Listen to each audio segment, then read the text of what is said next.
ng tahong. Yan yung ginagawa niya araw-araw.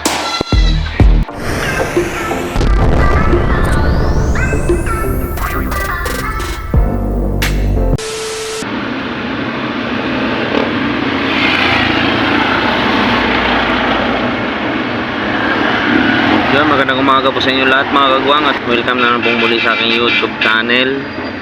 Yan, panibagong araw, panibagong vlog na naman tayo. So, nandito kami sa may malapit sa bilihan namin ng tinapay mga kagwang. Galing lang namin ng palengke. Grabe ang init. Ayun, no? Hinintay ko lang si Mrs. dahil bumili siya ng tinapay.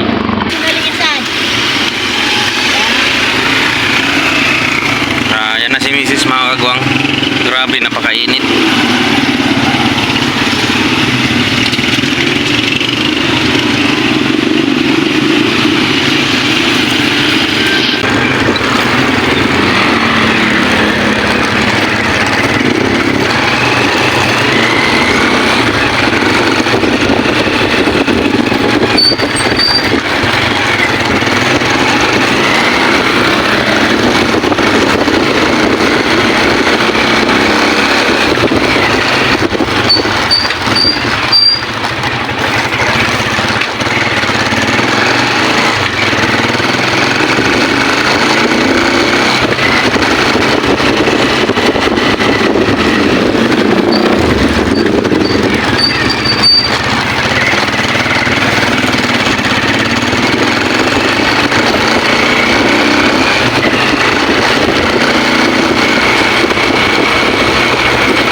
Alright, so nandito na tayo sa bahay mga kagwang.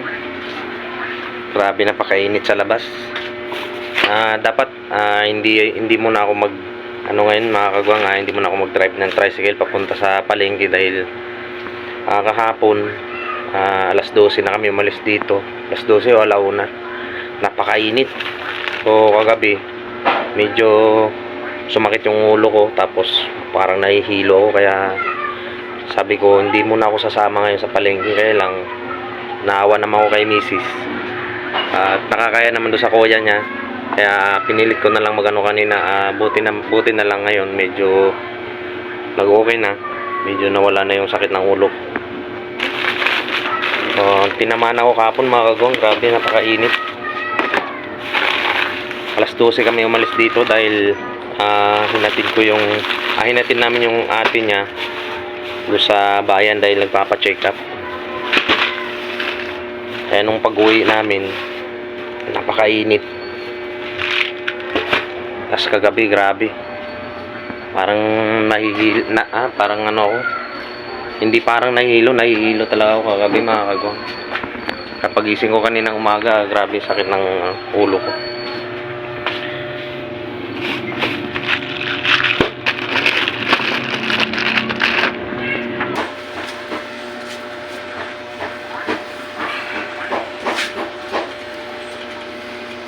Pagdating namin kanina doon sa palengke mga kagwang, yung mga tao doon ang aga nagliligpit. Maaga pa lang yun, wala pang siguro anong oras na ba ngayon, 11. So kanina nandun kami mga mga 9 mahigit siguro. Yung iba nagliligpit na, yung mga ibang nagtitinda ng gulay doon, siguro dahil sa sobrang init kaya maaga nagsiuwian.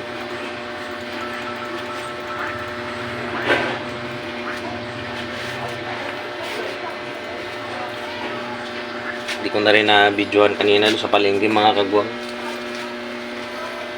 Hindi na rin kasi ako sumama kay Mrs. doon sa pagpasok sa loob dahil yun nga, inano ko kasi yung ulo ko kanina, masakit. Kaya sabi niya sa tricycle na lang ako. Kaya yun, hinintay ko na lang siya doon sa may tricycle. Init.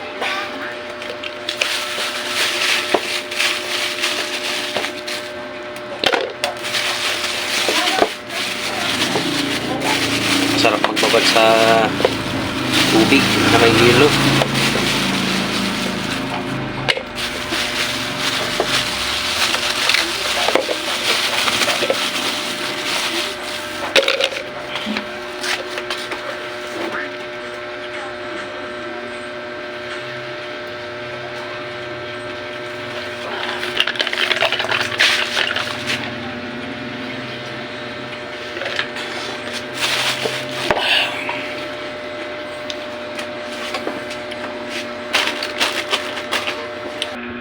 Time check tayo mga kagwang, 12 ano ba to? 12:51 na. Yan. At ito na, nakapagluto na si Mrs. ng ulam. Ito yung binili niya kanina, tahong. Ayan, so kakain muna kami mga kagwang. Grabe oh. Sobrang init. Yan, tahong. Tahong. Yan, so kain muna kami mga kagwang.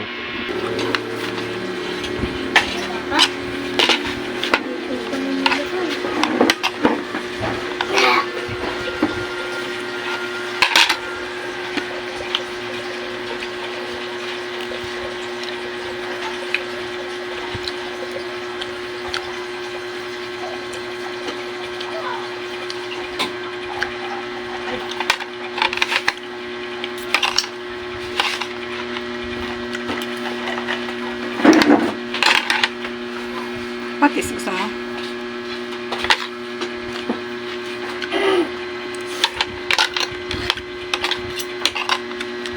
Parang gusto ko pa ng patis ah.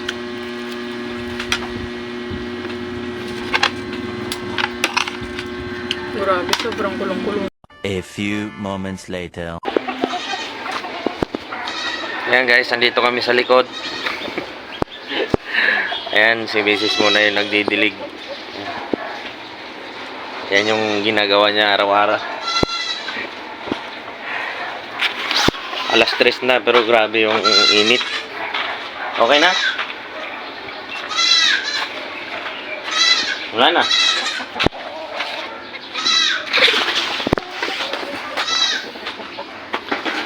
So, yun mga kagwang, dahil wala rin naman tayong ibang gagawin na dito sa bahay. Dahil hapon na, pero grabe yung init oh. Napakasakit pa rin yung init. Yun, hanggang dito na lang muna ang video na to mga kagwang. Maraming salamat sa inyong walang sawang suporta sa akin. Kahit wala tayong gaanong upload, dahil yun nga, napakainit kasi. Kaya yung cellphone natin, mumurahin lang din. Kaya habang nag-video ka sa labas, umiinit yung cellphone. So yun, hanggang dito na lang muna ang video na to mga kagwang. Maraming salamat sa inyong lahat, sa inyong walang sawang suporta at panonood ng aking mga vlog. Mag-ingat po kayong lahat dyan. God bless po.